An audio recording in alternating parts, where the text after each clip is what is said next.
up, everybody? Welcome to Powerful Stuff. You guys, it is a rainy Sunday here in Venice Beach. I am cocooning. It is 2 weeks from Valentine's Day, so I put on my pink shirt to start to embody that self-love energy for you and for me, as we talk today about becoming what you want to attract.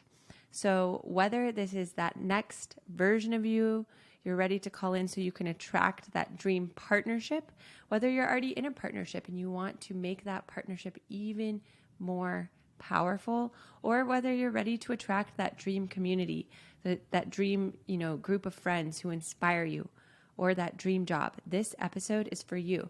And we're all just going to go on this journey together. I'm going to, of course, paint the arc of how we can become what we're ready to attract, which involves looking at who we already are right now, what patterns and habits are aligning with our highest self that get us that thing we want to attract, and the blind spots of where we're self-sabotaging, because maybe there's part of us that doesn't think we're enough and we're pushing away potential options or intimacy, or just not seeing or taking advantage of the options in front of us because we need to clear out some limiting beliefs first. Once we do that, guys, it is all smooth sailing from there, because then we're going to get super clear on how we want to feel with that dream partner, that dream community, that dream job, and we are going to reverse engineer it to take aligned action right now. And me, as your tour guide today, I will be telling you all about how I became what I was ready to attract. I'm going to use the example of romantic love today because it is very palpable and tangible for the action steps that I took to become the Meredith I wanted to be, to attract the unconditional love that I have now with my partner, Spencer. And I'll also throw in a few little community examples along the way. And then, of course, as always, we will close it off with a meditation on becoming what you're ready to attract and some reflection questions, and I will send you on your way so you have 2 weeks to kind of integrate this and think about this leading up to Valentine's Day. I'll even give you a little self-love ceremony you can do around Valentine's Day, and some fun other love things that aren't the traditional, chocolates, go to dinner with your beloved, all of that. These other ways you can pour love into yourself and others outside of the Hallmark Valentine's version, which is also great. Nothing wrong with it. But here we're just offering some different alternatives. So buckle up, everyone. Put on your manifestation goggles. Get ready to become what you're ready to attract. Okay, so I had this idea because we're actually hosting this experience for more of that. My experience company next Monday called Becoming What You're Ready to Attract. And I want to give you the same tools that I went through when I was attracting my husband, Spencer. So the first step is being really clear and honest with the patterns and the things that you say you want to avoid, but you keep doing. And I'm going to just dive right into my example, guys. So for all of my 20s, I was dating emotionally unavailable men. Okay, there, I said it. And my mom always joked, because I did definitely have a hankering for tall foreign men in my 20s. And yeah, once sophomore year of college, when she was going back with me, or no, it was for senior year of college, when she was coming with me back to my dorm room, she pointed at the boys' rowing house and she's like, "Can you not date anyone from there and save me the 2 a.m. phone calls, Meredith?" But yeah, I had a good run with rower boyfriends back in the day. But anyways, the whole point is that I was dating guys because part of me was like, wow, this guy is so attractive on paper. He's so charming. He's so this, he's so that. But what was missing was me asking myself, how do I want to feel in this relationship? How is Meredith feeling? How is Meredith being treated? How is Meredith speaking up for her needs? And usually the answer was not at all. And so this didn't just, happen in college. This stayed with me up until my 30th birthday, really. I would date an emotionally unavailable guy. And when I say emotionally unavailable, I mean like inconsistent. Maybe he wasn't ready for a relationship. Maybe he kind of showed me who he was with his actions, but I thought I could change him. Or maybe he told me he wasn't looking for something. And I was like, I'm going to make him fall in love with me. And then we'll live happily ever after. Or as Taylor Swift would say, I can make the bad guys good for a weekend. So yeah, I would usually go on a date with a guy. It would be like super heavy infatuation for a few weeks. I would usually lay all my cards out on the table because I was trying to get him to like me. So like saying all the cool things that I've done in my past and stuff, instead of checking in the present moment of like, how is Meredith feeling? Like, what does Meredith want? Or how can I co-create this experience with this guy versus trying to prove to him that I'm so amazing, you know? And that's usually obviously stemming from an insecurity that I had in myself, that like I wasn't enough just as I am, maybe because I was insecure about where I was in my life, or that, you know, I needed my achievements to speak for me as well.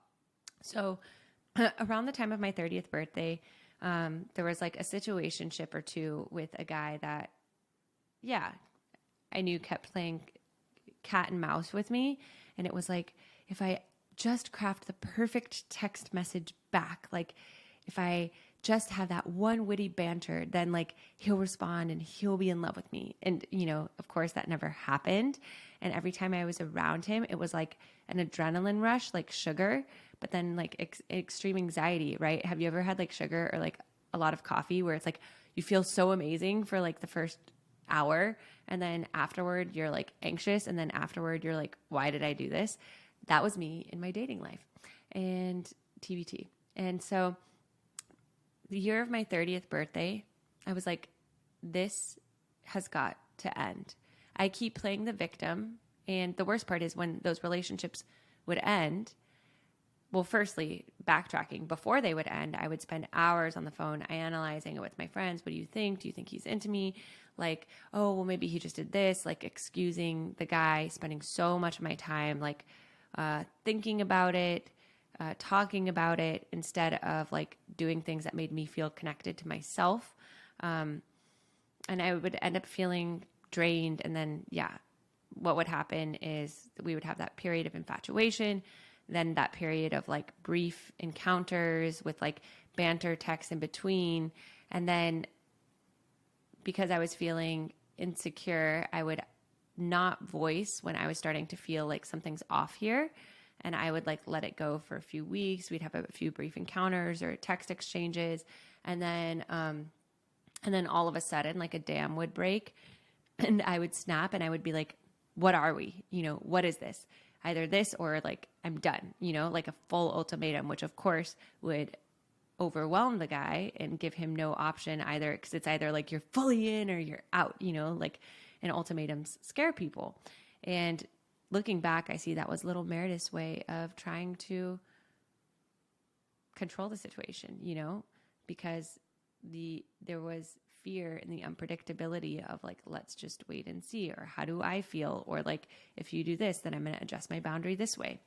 And so the guy would fully pull away. I would fully delete him and block him. And that would be the cycle. So yeah, around the time of my 30th birthday, I'm like, this has to end. It is time. And I wrote this song called 30. And I was like, help me enter into 30. Like, thought I'd already have such clarity, you know, the whole idea being like, let me know that I deserve the love and the life that I want to lead. And at that time, it's like, I felt that I deserved the love and life that I wanted to lead when I was with my friends. But why did I keep putting myself in situations with guys where I felt less than, where I felt anxious, where I felt not in my power?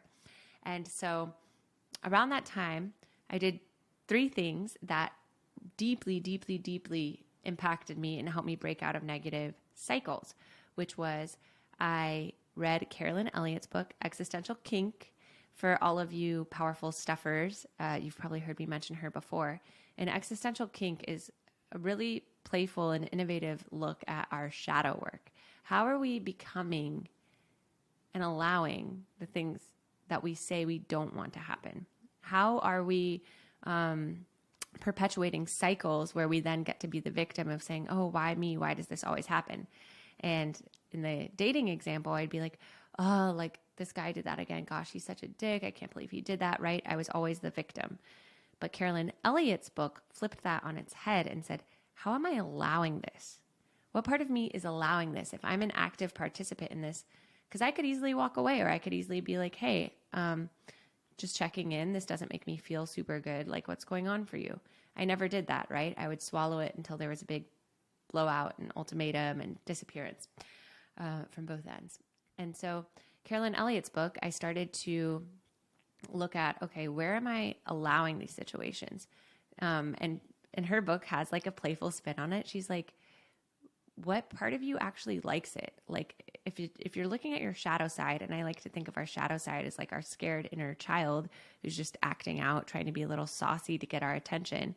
Where's our shadow side actually like perpetuating it? And so she has this existential kink meditation where she like wants you to fully own that shadow side that you say you hate, because when we keep trying to avoid it or suppress it or shame it, it keeps coming back to try to get our attention, kind of like the scared inner child being like, pay attention to me. And so I did this meditation. I'm like, I just love giving my power away to emotionally unavailable men who don't even know that they have it. I just love it. I love pretending that I'm powerless. I love giving all my creative energy to that so I don't have to focus on my big creative swings, like with my music or my screenwriting or my thought leadership. I just love giving my power away to these guys. And I let myself in that meditation just transform and alchemize that anxiety and that shame into a superpower, into radical ownership. And the whole idea is if we can radically own what situation we're in, then we can radically create where we go next. And so I was doing these meditations, and she also has like a deepest fear inventory where you basically list out all your deepest fears. Like, I fear that I'm unlovable. I fear that I'll end up alone. I fear that I won't have the family that I always wanted. I fear that this guy thinks I'm annoying. I fear whatever, listing out all your fears and just letting yourself feel it fully. So I feel like that helped me kind of like firstly like own and become super aware of like my dating patterns, of the things that I would do that that I was not taking ownership over, like allowing myself to be in those situations, like trying to do over provide for the guys to prove that I am enough. And so that leads me to the second thing I did that year.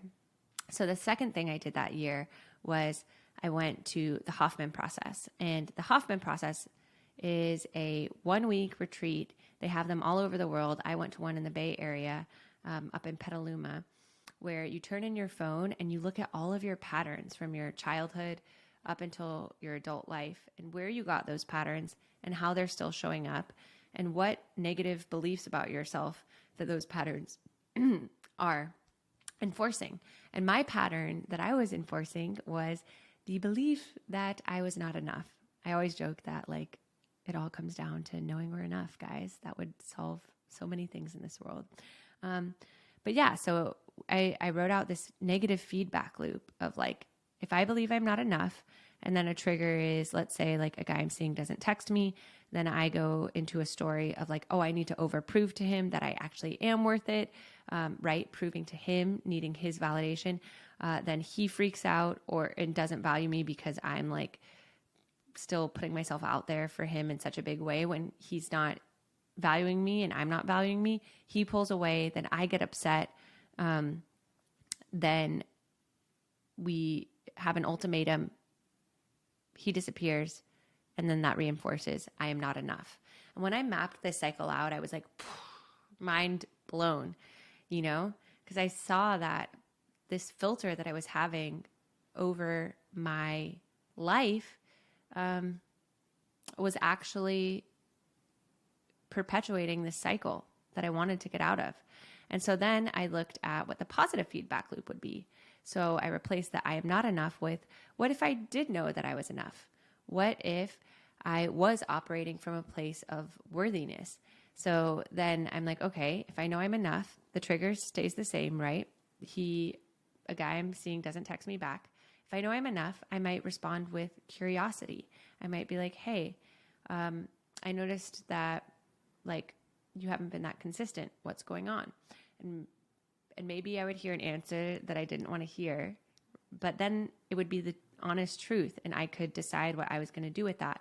Will I adjust my boundaries accordingly, or will I take a step back, or will I ask a follow-up question of like, is this something that you're still interested in? Or I'll assess like, does this still make me feel good, right? But every step of the way, I'm in the driver's seat.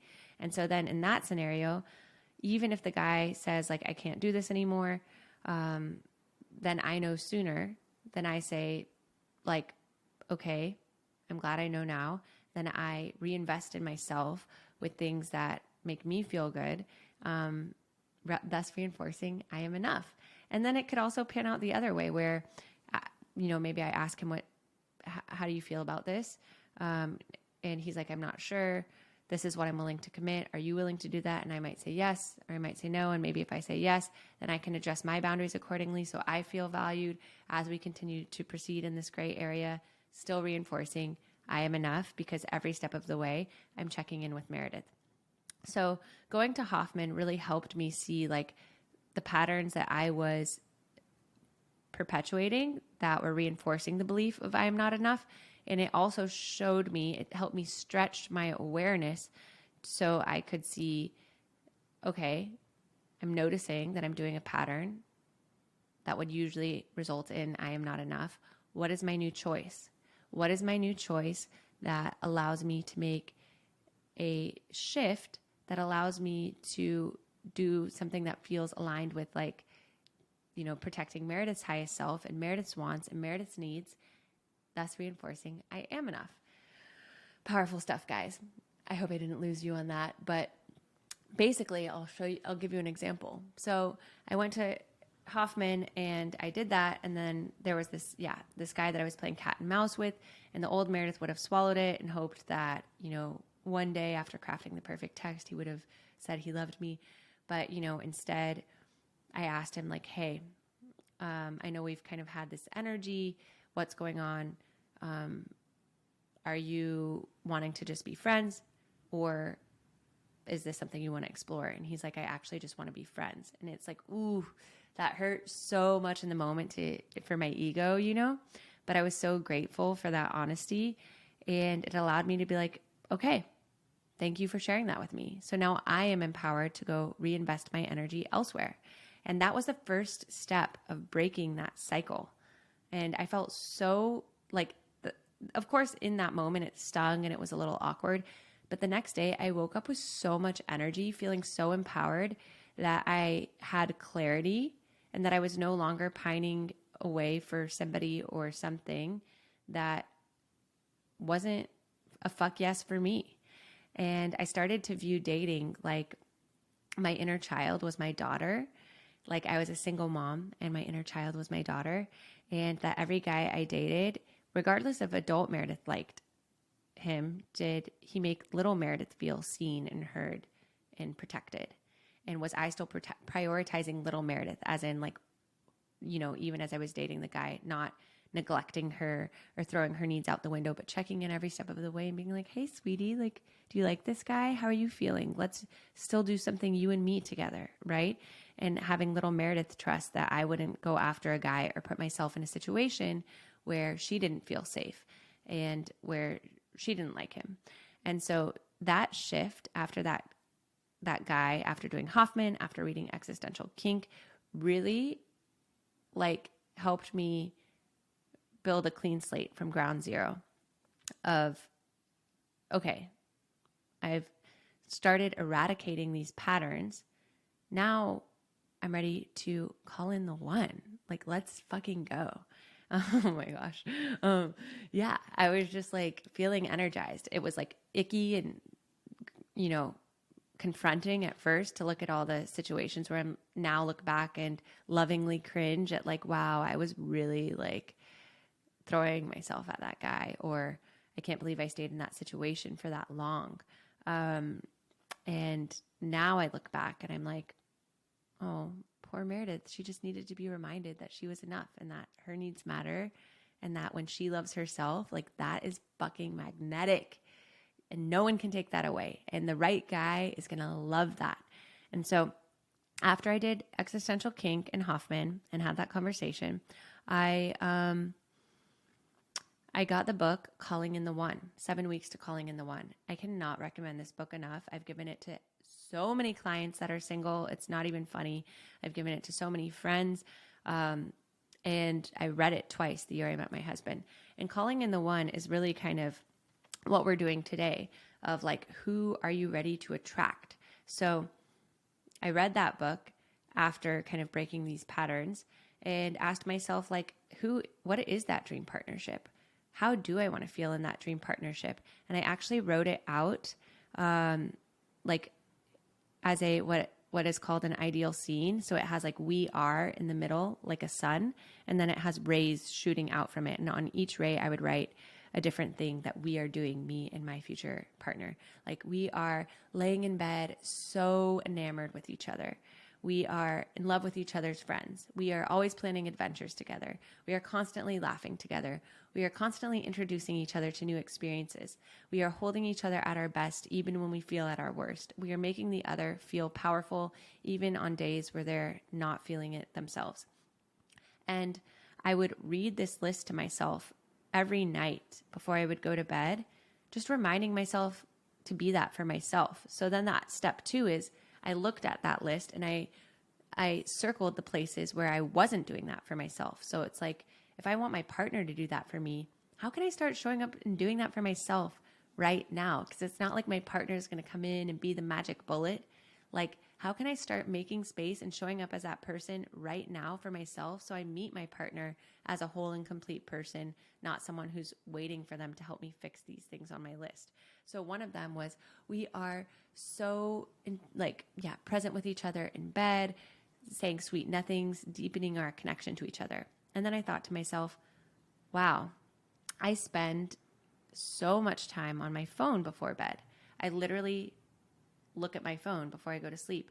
Is that Meredith connecting with Meredith? No, that's Meredith being bombarded through escapism with all of these like things about other people's lives where I'm like, should I be doing that? Am I enough? Like the farthest thing from connection. So in the spirit of becoming what I'm ready to attract, I moved my phone outside of my bedroom.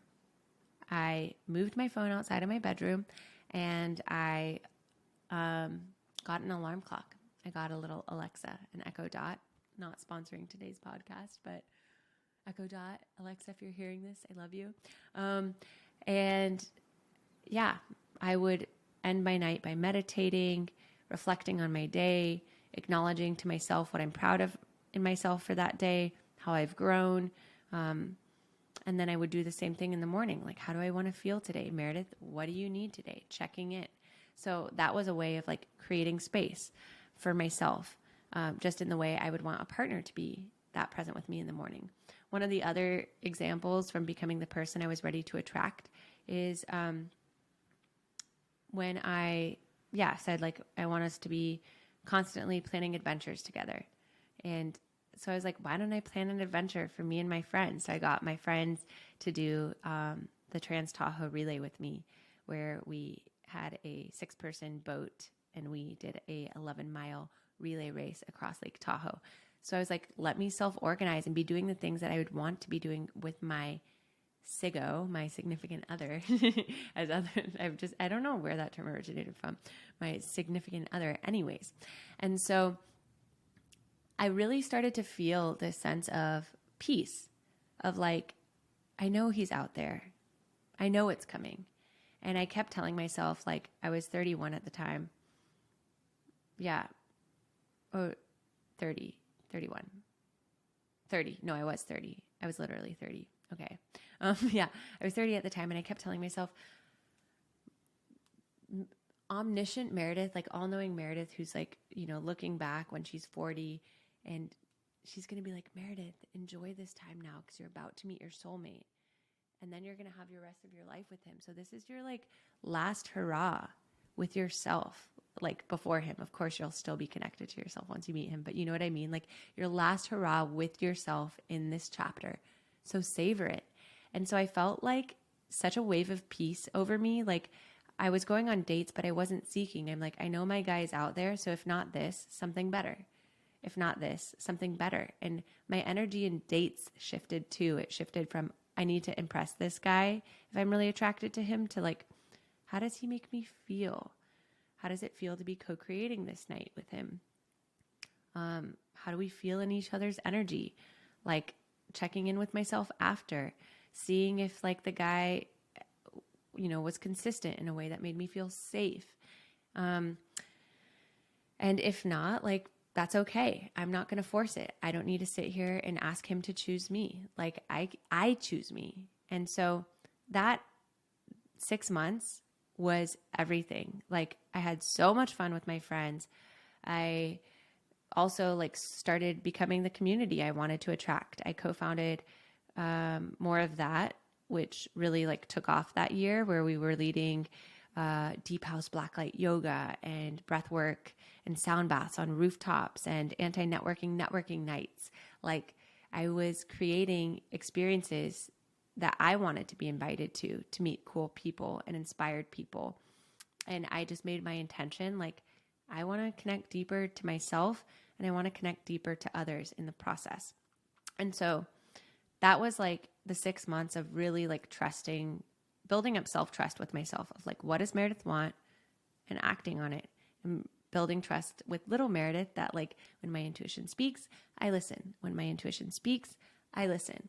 And yeah, I just look back at that time like, wow, Meredith, you were putting in the work and you were thriving. Like you were doing the things that you loved, and you were learning for the first time in your romantic life to romanticize and prioritize you, And I would like give myself massages. I would look at myself in the mirror and tell myself how beautiful I was. And when I started giving that to myself, again, that grip of like needing to find it from others lessened and lessened. And I started to replace that belief of I am not enough, so I need to seek from outside people, to like, I am enough. And also like I, on dates, I would, in the past, like offer so much to the guy, like I was saying, either about my achievements, or I'd be like, let me pull your tarot card to give you a pigeon adjustment. Oh my gosh, I was doing the most, and started to just be more discerning and protective of my energy. And like those special things, like teaching a guy yoga or giving him a tarot reading, were special things that came from my heart that were earned, instead of just like freely given in hopes of getting something in return. And so, wow, it's so cathartic to reflect on all of this. And so 6 months into that is when I met my partner, Spencer.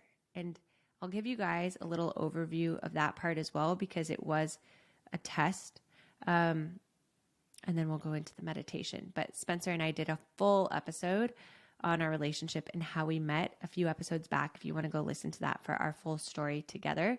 But yeah, what I'll say, one other thing I want to say before I say how we met is this other manifestation coach, Lacey Phillips, who has the program To Be Magnetic, refers to this time when you're becoming who you're ready to attract, or when you're manifesting something. She calls the time between when you're doing it and when it actually happens as the magic dark. And what she means by this is sometimes we'll start taking those actions to show up as our highest self. Excuse me. And we'll be tested, and we might meet somebody who was the exact type of person we would date on paper a year ago or even 3 months ago. And we might be tempted to be like, oh, but he has this little red flag, but he has all these white flags. Oh, but I won't bring it up because I don't want to rock the boat. And that's an example of the magic dark of like continuing to double down on your own beliefs, or maybe you like haven't gone on a date in many months and you're like, this sucks. I feel alone. Like I was doing all this manifestation work. I went to the Hoffman process. I read Existential Kink. I read Calling in the One, and I haven't met a good guy. Like this must not be working. That's actually like also the magic dark. And it's like, whether it's going on a shitty date, going on a date with a guy with red flags or whoever, and or not getting any dates of any type of person that you're feeling called to or ready to date. It's when you double down on and say like, I know, I believe in my worth, and I am not going to settle. I'm not going to settle, and I'm not going to just say yes to this, or I'm not going to like, go back to my old ways because I guess I really don't deserve that love. It's like in those moments where we are like, fuck, like this isn't working fast enough. That's when you double down. And that's when you're like, I'm still showing up for my inner child. I'm still showing up for myself. I don't care how long it takes. We're still putting one foot in front of the other. So I just want to say that for the magic dark, because when we are becoming what we're ready to attract, inevitably there might be a time where you're like, wow, I've done all this work on myself and there's no one out there and I feel hopeless. And that is actually the most magical time to continue to show up for yourself, because you're actually sending a message to your subconscious like, no, you are worth it. I'm not going anywhere, and we're going to push through this. And it's like mile 22 of the 26-mile marathon, right? When you hit the wall and you double down and you find that strength in yourself that you didn't know existed. And you're like, how can I love myself through this challenging time? How can I love myself when I don't feel my sexiest? How can I love myself when I made a mistake? How can I love myself when like I feel like all my friends are dating or are in this situation that I want to be in, but I'm not? How can I love myself even through all of that and still show my inner child that they are worthy of love? And that is when we get through the magic dark. That is when we have the breakthrough. And that is when so much self-trust is earned on the other side. And chances are that is when your manifestation is just around the corner. And so with that, 6 months into this work, I had just folded my beverage company. In the journey of self-love, I was like, this is not my truth. I am meant to help people amplify their purpose, own their story, connect. I am not meant to be a CPG founder. I deeply respect CPG founders, but it's not my zone of genius. And I was holding on to that title of founder because I was afraid of letting it go. I was afraid of letting down my investors. But finally, through all of this self-love work, it just became unavoidable. Like my body was literally telling me no, like I lost my voice. Anyways, so I listened to it and I was like, okay, this is also a sign of self-love, of like, I want to feel energized and inspired each day, not just with my partner, but also with my work. So I shut the beverage company down and decided to go all in on my coaching business. Even though there were voices in the back of my head that were like, are your friends really going to want to work with you? Or like, or are they going to really refer you because you're a failed startup founder? Like I went to Harvard undergrad. I'm like, what will all your Harvard friends think who are like, crushing it in their business or respective field? But I did it anyways. And I said, I have to do this for me. What I think about myself and how I'm spending my time has to be my priority versus what other people might be thinking about me. So I shut down my beverage business. This is a tangent, but it's coming back to becoming what you're ready to attract because everything is interconnected, as we know. And I shut it down. And ironically enough, with that, the very people that I thought would judge me for going into coaching after having a failed startup were some of my first clients who were like, wow, I really love how you honor your truth and follow your passion and follow your path. And I want to be able to do that for myself. And so I would love to be coached by you. So it's just also a funny thing of like when you trust yourself and you let something go, sometimes your shame becomes your superpower, because when you're when you're living in alignment and true to yourself, like other people sense that, and that is magnetic. Okay, so that was happening that same week. I downloaded Hinge, and I'll keep this part brief because, like I said, I did a full episode on this part with my husband Spencer. But I downloaded Hinge, and I saw this beautiful, tall Canadian man on Hinge, and we both bonded about doing Ironmans and Whistler, and you know, we were going to meet up on a date. I was so excited. And he's like, maybe you can show me around Venice. And I was like, oh, did you just move here? And he's like, no, I'm just passing through. I'm just motorcycling here from Canada to Ushuaia, Argentina. I'm just passing through LA. And my initial instinct was like, oh my gosh, this guy is probably such a womanizer. He's setting his Hinge profile to each city that he's in. No, I am not going on a date with him.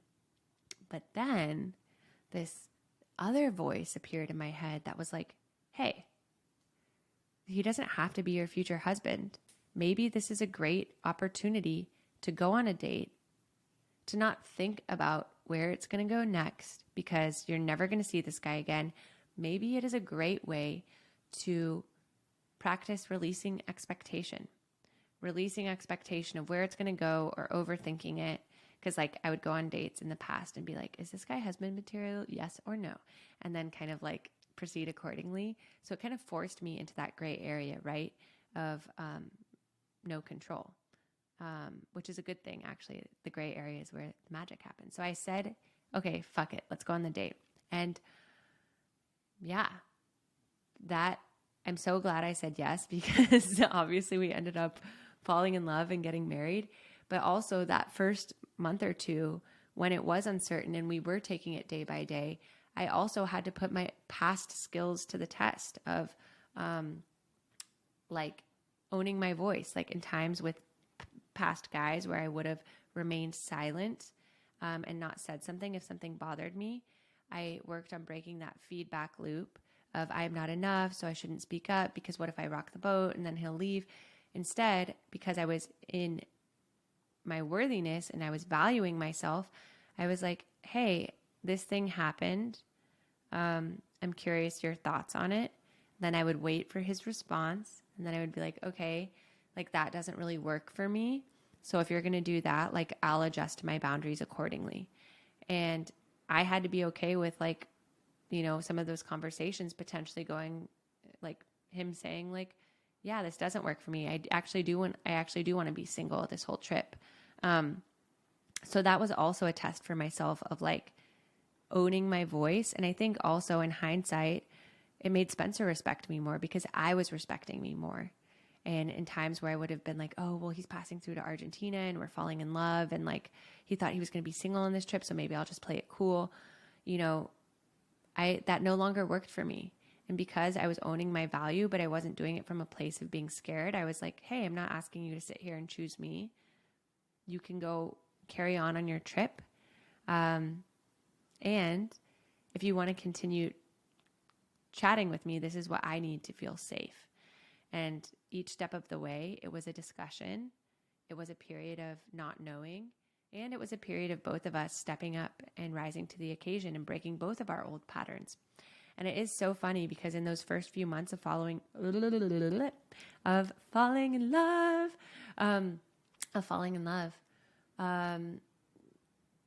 I gained so much respect for myself for speaking up at times where I usually would have remained silent, and speaking up from a place of curiosity and allowance of his answer, allowance of it to be an answer that I didn't want, an allowance of me to sit with it and decide how I wanted to proceed. And each time we had discussions like that, my decision-making framework was, does Meredith feel safe? Because safety equals freedom. When we feel safe in a situation, we can feel free to be ourselves. And so I worked hard to create that container for myself and thus invite a partner in that container. And what is so crazy is that ideal scene that I had written out 6 months before I met Spencer. A few months into dating, I found that old ideal scene in my notebook. And our relationship was everything on that ideal scene and more. It was like we're waking up connected in bed. We're planning adventures together. We love each other's friends. Like, it was crazy. Like, every single line on that, because my subconscious had gotten so used to that and being like, this is the standard. This is what we're seeking. This is what we're creating. And that is really, my friends, how, long story short, TLDR, guys, too long, don't read. If you're just tuning in now, that is how I became what I was ready to attract. And I still do this same formula for myself when I am ready to become the next version of myself. Like, I'm stepping into more public speaking now. I'm stepping into, how I want this podcast to be up leveled. How is that next version of Meredith showing up? How can she show up right now? If those are the kind of opportunities I want, or the kind of stages I want to be speaking on, how can I start to live in alignment with that right now? And how can current Meredith know that she's deserving of that by the choices she makes for herself? So, we're going to just tie it all back, guys. We're going to reel it in, rewind, get our meditation in, and become what we're ready to attract. I can't wait. I'm so excited for you, because you deserve to be who you're ready to call in, or what you're ready to call in. And everyone deserves to know that they're worthy and enough and lovable. And it's only when we don't believe it that we start self-sabotaging or acting out in certain ways, or saying we want something, but then putting ourselves in situations that reinforce a negative belief about ourselves. So, to sum that all up, the first step is, checking in with your vision of, what do I want to attract? And then looking at where you are in present day, right? What situations enforce that vision in a positive way, and what situations are sabotaging that vision? And the situations that are sabotaging that vision, how am I complicit in those situations? What am I allowing, or what am I doing to keep perpetuating those situations? And then usually it comes down to, where do I need to give my inner child that knowing that they're lovable, that they're enough? And maybe that comes with having like a cord cutting ceremony around an ex-lover, or a situation where you really felt like you weren't valuing yourself.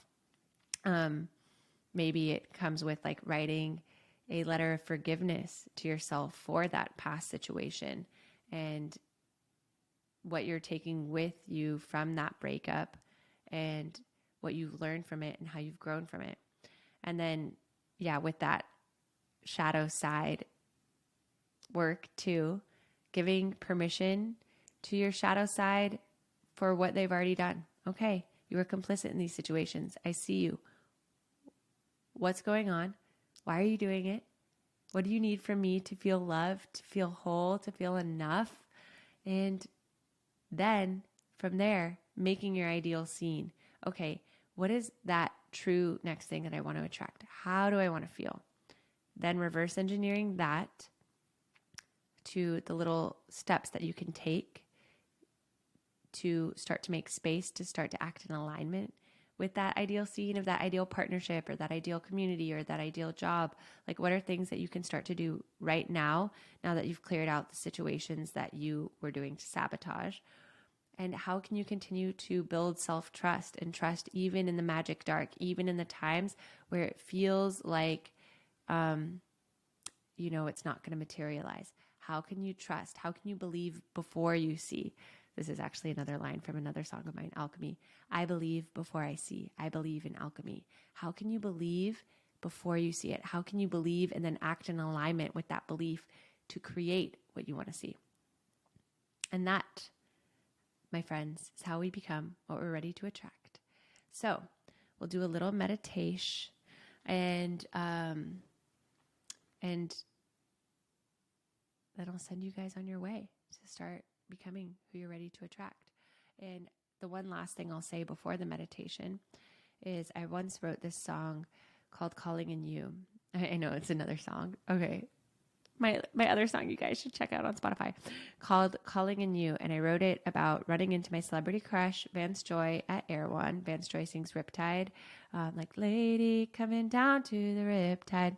Anyways, he's my celebrity crush. He was before I met Spencer. And after I met him at Air One, I was like, wow, this is fate. And I was in Joshua Tree a few weeks later looking at the stars, wondering if Vance Joy was looking at the same stars. And I wrote this song, and it's like, I'm calling in you, are you calling in me? If you only knew how good life could be, you'll see, you and me. And the whole point of this song, it's like an incantation, a spell of like, I know I am so enough. I know my life is great.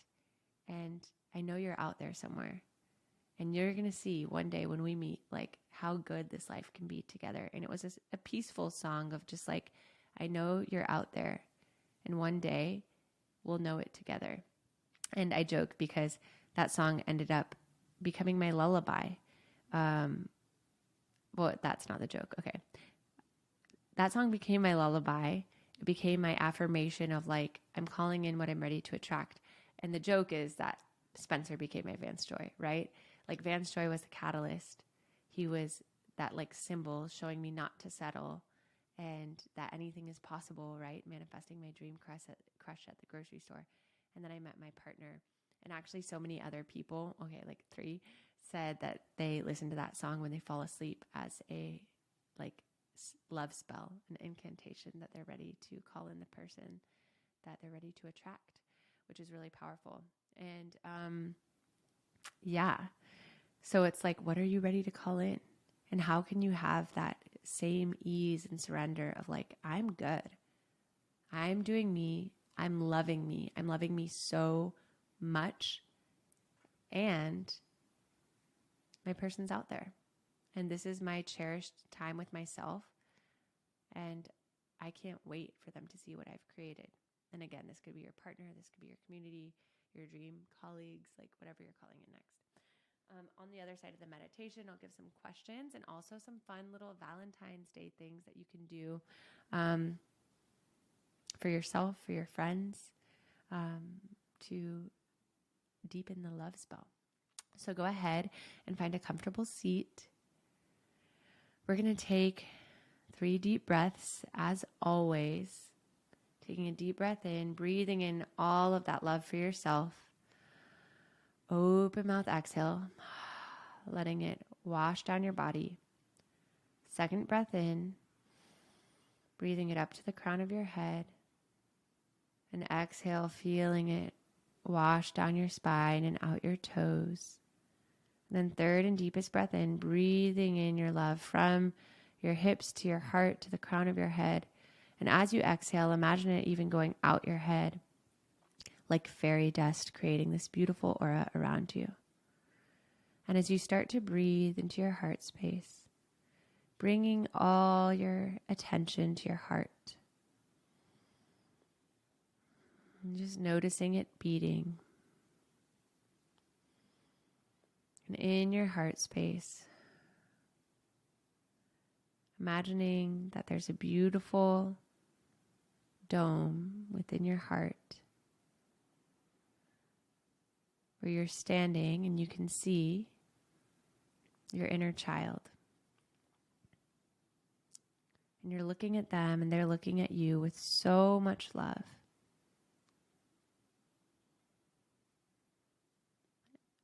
And you're seeing all the times that they were there with you, even when you were scrolling on your phone or in a different relationship or in a situation where you felt not enough. Your inner child was there the whole time trying to get your attention. And just kneeling down to them and letting them know that they have your full attention and that you love them and that they're already so perfect just as they are, and that you love them so much and that they are your priority, to make them feel loved, to make them feel seen, to make them feel joy.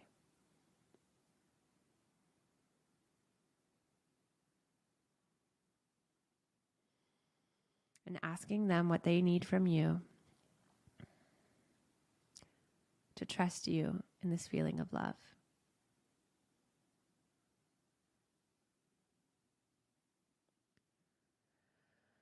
Trusting whatever they say.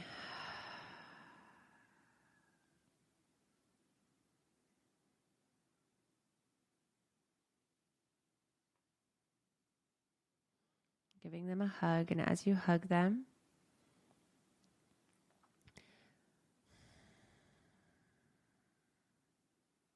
feeling them morph into you, awakening your heart to this love, feeling them dissolve into every fiber of your being, feeling the love for your inner child, your present self pulsing throughout your body.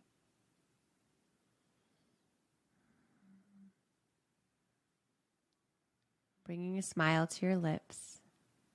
And as you feel transformed by this love that's always been there, starting to see in your heart's dome, in this heart space, a beautiful projection screen where you start to see scenes from this thing that you're ready to attract, whether it be a partner, a friend, a community, a job. Starting to see scenes from that future vision where it's already playing out.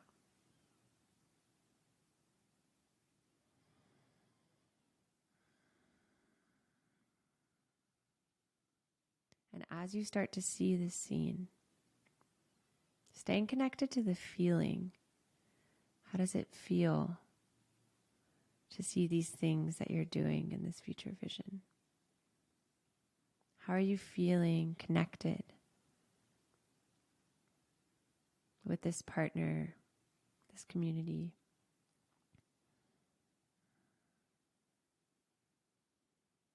How are you showing up for each other?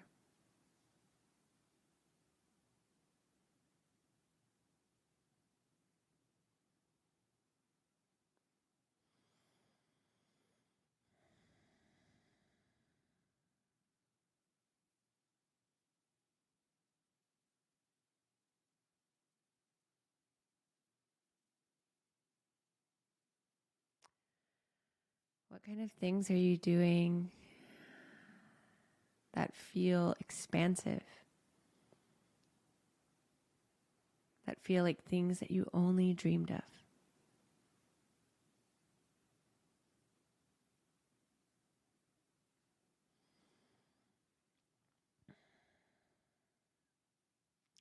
And letting yourself breathe this expansion from your heart, out the crown of your head, out your fingertips, down your legs.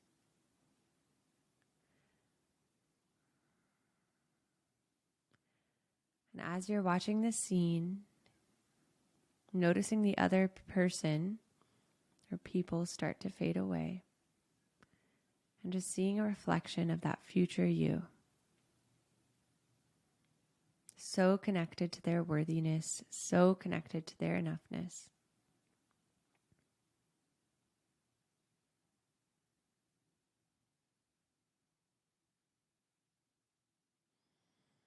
Noticing their energy.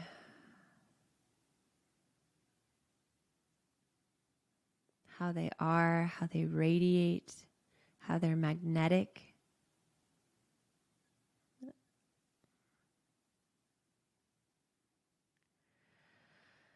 And then asking that future version of you, how can you start to step into that right now? What is one small step that you can take to start becoming what you're ready to attract?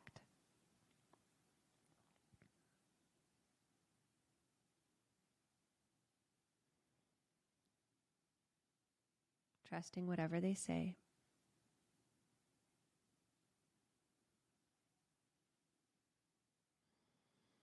Thanking them, and then reaching your hand to the screen to place your hand on their heart, for them to place their hand on yours. And breathing into this.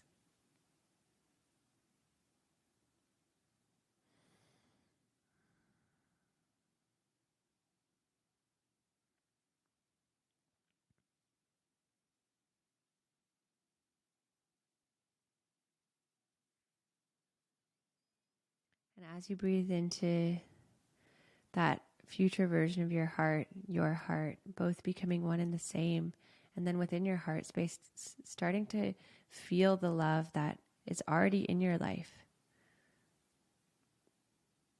Whether it's with friends or family, seeing those faces flash before your eyes, but feeling them in your heart space. What are the ways those love feelings are already present? Maybe it's your love for your favorite walk or your plants or your pets.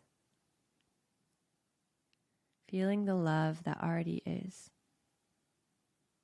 That you're already taking the time to listen to this meditation to show up for yourself. And then as you feel your heart expand, thinking of the love that already is, imagine sending it back to all those people and things that have given you love, feeling them receiving, feeling them amplify it, feeling it become even greater as it boomerangs back to you and is amplified again until it lights up the whole world with this love, feeling so magnetic, pulsing with your own medicine.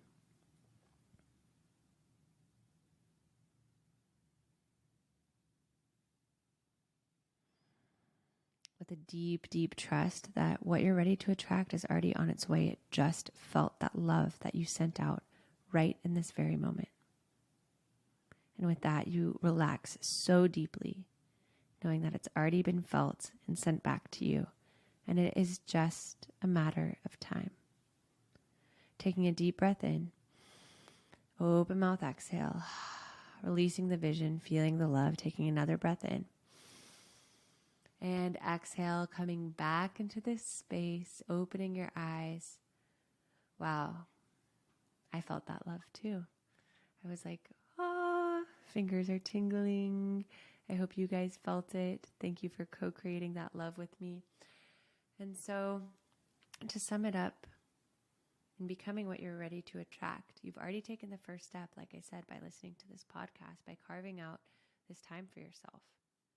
And when you become what you're ready to attract, you give such a gift to that future partner, that future community, those future colleagues, whoever it might be. You're giving them such a gift because you've already done that work on yourself to show up for yourself as the best you. So you're giving them the best you. And that is the most selfless thing that you can do, actually. And so if you're going into Valentine's Day, I'll give you a little ceremony and a little fun thing that you can do. I would say and you can do this alone or with your friends, but lighting some candles. If you have some sage or Palo Santo available, we never say no to that. Setting your ceremonial space, maybe getting a photo of your inner child and another photo of you at your most expressed time in your life where you felt the most joyful and the most love. And starting off by writing a love letter to yourself of how proud you are of yourself, of all the things that you love about yourself, and of how you want to continue to give yourself more love. Like maybe there's an apology in there too. Like after you're like, here's all the ways I love you. Here's all the things that we love about our life. And I'm sorry for ever taking that for granted. I'm sorry if I ever made you feel not enough. And then ending with the vow renewal. Here's how I'm going to show up for you. Here's how I'm going to really give you my love and show you my love and amplify my love with you. And then once you do that, signing off that letter with that vow renewal of when we love each other this much, as in you and yourself, this is how we can love others even harder. This is the standard. This is a gold standard for the love we're also ready to call in and invite into our life, and signing off that vow renewal. So writing that love letter to yourself, having your little shrine of your inner child photos, and then kind of making an offering to yourself. What do I commit to give myself? What is my Valentine's Day treat to myself? And how do I commit to stepping into this for myself moving forward and celebrating myself? And then I would, put that love letter somewhere where you can read it again, and then end the ceremony with kind of reconnecting to that highest self that we just did in the meditation of what is that next wisdom? What is that next step that I'm going to take from here? And then to amplify it during the ceremony or after, sending messages to people in your life or giving them phone calls that you love or that might need reminders of love on Valentine's Day or Valentine's week. How can you show up for them and give them that little reminder that you love them, that you're there for them, that you're with them? Because we amplify our love for ourselves too when we share with gratitude the people in our life that have helped us feel love, or that we could help them feel loved. Maybe we know that this is a hard time for them and we could send a little extra love their way. So that kind of connection totally amplifies and supercharges it. So I hope you guys like that little Valentine's Day ceremony. Let me know if you end up doing it. And the other thing that I was going to say is, we kind of already went over the journaling questions, but just in short, what is my vision for the type of love that I want? How am I creating situations that do not align with that? What would need to change for me to act in alignment with that? Like, what shadow side would I need to heal? What patterns would I need to break? Then writing out that ideal scene for you and your partner or whatever you're ready to attract, and then reverse engineering that. How can I start doing these things for myself right now? Okay, guys. Wow. This was the longest solo episode ever. Congrats for you staying with me. Congrats for me for staying with you. Love you guys. And I'm excited to infuse this month, to use February, to use Valentine's Day to be the catalyst for more love for ourselves, more love for everybody else. Thank you for listening, and I will see you next week for more powerful stuff. Ow, ow, ow.